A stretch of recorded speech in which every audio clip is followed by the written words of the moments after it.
Assalamu alaikum students. Dear students, today we will discuss about Federal Board 9th class chemistry paper that was held today. Now I will discuss all the MCQs and objective of this paper. So first of all, the first MCQ is question number 1. Calculate the mass of carbon dioxide. हमने इसमें क्या करना है, carbon dioxide का mess calculate करना है before taking consideration of all the options. First of all, we will find out the mass of carbon dioxide, mass of carbon plus 2 oxygen atoms, so we will multiply the mass of oxygen with 2 and the resultant answer will be 44 gram and the right option is 44 gram. So the right option is 44 gram. Our next MCQ is which branch of chemistry deals with the methods and instruments for determining the composition of matter. आप सब जानते हैं कि हम analytical chemistry में use करते हैं methods को, जो कि किसी भी एनालिसिस के लिए हम यूज़ करते हैं. So the right option is option number C, that is analytical chemistry. Our next question is which of the following is a compound. इसमें हमें पता है कि ऑक्सीजन एक मॉलिक्यूल है या गैस है. नेक्स्ट हमारे पास एयर क्या है, मिक्सचर है. ऑक्सीजन हमारे पास मॉलिक्यूल है, एयर हमारे पास मिक्सचर है. Amalgam of sand and salt ये भी हमारे पास मिक्सचर है. So carbon dioxide is a compound और इसका फॉर्मूला होगा CO2. क्वेश्चन नंबर 4 हमारे पास है विच specific name is use for the elements of group 2A. Alkali metals हमारे पास है 1A, अल्कलीन अर्थ मेटल्स हैं 2A. तो अल्कलीन अर्थ मेटल्स को हम यूज़ करते हैं 2A को नॉमिनेट करने के लिए. नोबल गैसेस हमारे पास ग्रुप 8 के एलिमेंट्स है, ट्रांजिशन एलिमेंट्स हमारे पास ग्रुप B के एलिमेंट्स है. Next is how many blocks are there in periodic table. Periodic table में टोटल 4 ब्लॉक्स हैं, S, P, D and F. So the right option is option number B.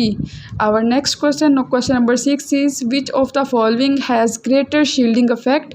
आपको पता है कि नंबर ऑफ़ इलेक्ट्रॉन्स जितने ज़्यादा होंगे उतने ही ज़्यादा हमारे पास शेल्स होंगे और जितने ज़्यादा नंबर ऑफ़ शेल्स होंगे उतना ही ज़्यादा शील्डिंग इफेक्ट होगा. तो आपकी जो टॉप राइट साइड है इस पे नंबर ऑफ़ इलेक्ट्रॉन्स मेंशन होंगे. लिथियम में 3 इलेक्ट्रॉन है, सोडियम में 11, पोटेशियम में 19, रुबीडियम में 37. तो रुबीडियम में सबसे ज़्यादा इलेक्ट्रॉन है, इट मीन्स इसमें शेल सबसे ज़्यादा हैं और शेल ज़्यादा होने की वजह से इसका शील्डिंग इफेक्ट मैक्सिमम है. So the right option is option number D, that is rubidium. Next है which of the following elements obey duplet rule. Duplet rule means 2 electrons in the valence shell, only hydrogen have 2 electrons. Hydrogen में एक electron है जो वो दूसरे electron से combination करेगा, यानी कि कोवलेंट बॉन्ड बनाएगा H बॉन्ड H. तो ये 2 इलेक्ट्रॉन्स को शेयर करेंगे. इट मीन्स कि आपके हर हाइड्रोजन एटम के वैलेंस शेल में 2 इलेक्ट्रॉन हैं. So hydrogen is the molecule या atom that follows duplet rule. Question number 8 is the expression V is यानी कि volume is directly proportional to temperature represents, that is Charles law.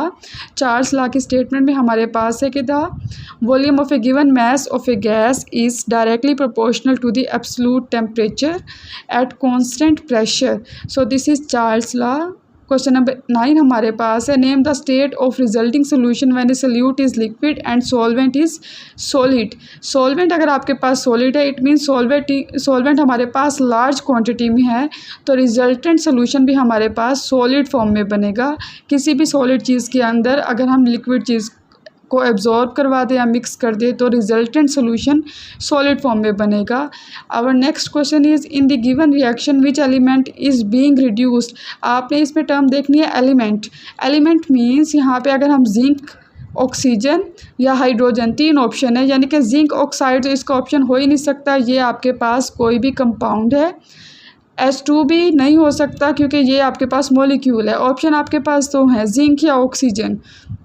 अगर हम zinc की oxidation state check करें तो यहाँ पे जिंक की ऑक्सीडेशन स्टेट है +2, ऑक्सीजन की है -2 और यहाँ पे फ्री एटम में ऑक्सीजन जिंक की ऑक्सीडेशन स्टेट होगी 0.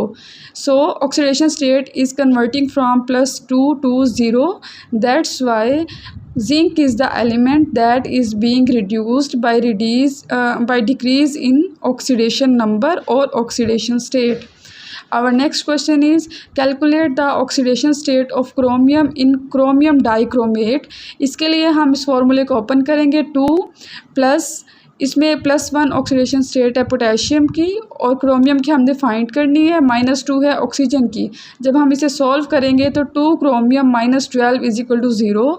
अब 2 क्रोमियम की +12 है तो एक की कितनी होगी, उसे हम 2 पे डिवाइड कर देंगे, द आंसर विल बी +6। तो इसका the right option will be +6, that is 6. So the oxidation state of chromium in this is +6. Our last MCQ is which of the following is a metal. आप सबको मालूम है कि calcium magnesium ये सारे के सारे हमारे पास मेटल हैं, उसके अलावा बाकी सारे कार्बन, क्लोरीन और ऑक्सीजन ये नॉन मेटल हैं। So the right option is option number B. Thank you students, hopefully आप सबके MCQs अच्छे हुए होंगे। अब आप कमेंट सेक्शन में बताएं कि आपने कितने MCQ सॉल्व किए हैं और आपके कितने गलत हैं और कितने सही हैं। I wish you best of luck for your result. Thank you and Allah Hafiz.